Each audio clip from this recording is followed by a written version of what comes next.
Hi guys, welcome to Mantra fight talks. ఇండియాకి సేఫ్గా తిరిగి వచ్చిన ఎన్టీఆర్, ఊపిరి పీల్చుకున్న ఫ్యాన్స్. యంగ్ టైగర్ ఎన్టీఆర్ ప్రస్తుతం కొరటాల శివ దర్శకత్వంలో సినిమా చేస్తున్న విషయం తెలిసిందే. దేవర అనే పవర్ఫుల్ టైటిల్తో తెరకెక్కుతున్న ఈ సినిమా కోసం అభిమానులంతా 1000 కళ్ళతో ఎదురు చూస్తున్నారు. RRR సినిమా తర్వాత తారక్ నటిస్తున్న సినిమా కావడంతో ఈ సినిమాపై భారీ అంచనాలు నెలకొన్నాయి. ఇప్పటికే ఈ సినిమా నుంచి అదిరిపోయే అప్డేట్స్ ఇస్తున్నారు మేకర్స్. రీసెంట్గా రిలీజ్ చేసిన పోస్టర్ అభిమానులకి విపరీతంగా ఆకట్టుకుంది. ఇదిలా ఉంటే ఇటీవలే తారక్ ఫ్యామిలీతో కలిసి వెకేషన్కి వెళ్ళిన విషయం కూడా తెలిసిందేగా. ఇక సతీ సమేతగా ఎన్టీఆర్ జపాన్ వెళ్ళారు. ఫ్యామిలీతో కలిసి ఎంజాయ్ చేయడానికి తారక్ జపాన్ వెళ్ళారు. అయితే అక్కడ ఊహించని పరిస్థితులు ఎదురై జపాన్లో భారీ భూకంపాలు సంభవించాయి. దాంతో అక్కడి ప్రజలు భయాందోళనకి గురయ్యారు.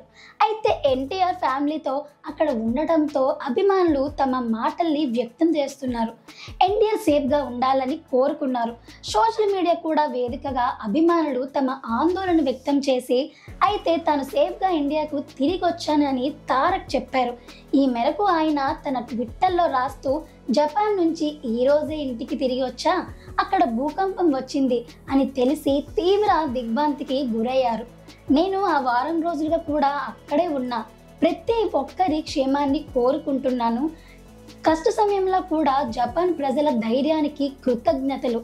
ఈ విపత్తు నుంచి అయితే జపాన్ ప్రజలు కూడా త్వరగా కోలుకోవాలని ఆశిస్తున్నా అంటూ ట్విట్టర్లో పోస్ట్ చేశారు తారక్.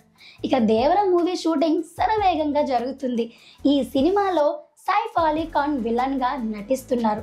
అలాగే జాన్వీ కపూర్ హీరోయిన్గా కూడా చేస్తున్న దేవర మూవీ సముద్రం బ్యాక్ డ్రాప్లో తెరకెక్కుతుందని తెలిసింది. సో ఇలాంటి లేటెస్ట్ అప్డేట్స్ కోసం చూస్తూనే ఉండండి. అలాగే మా ఛానల్ని లైక్ చేయండి, షేర్ చేయండి, సబ్స్క్రైబ్ చేసుకోండి. Thanks for watching.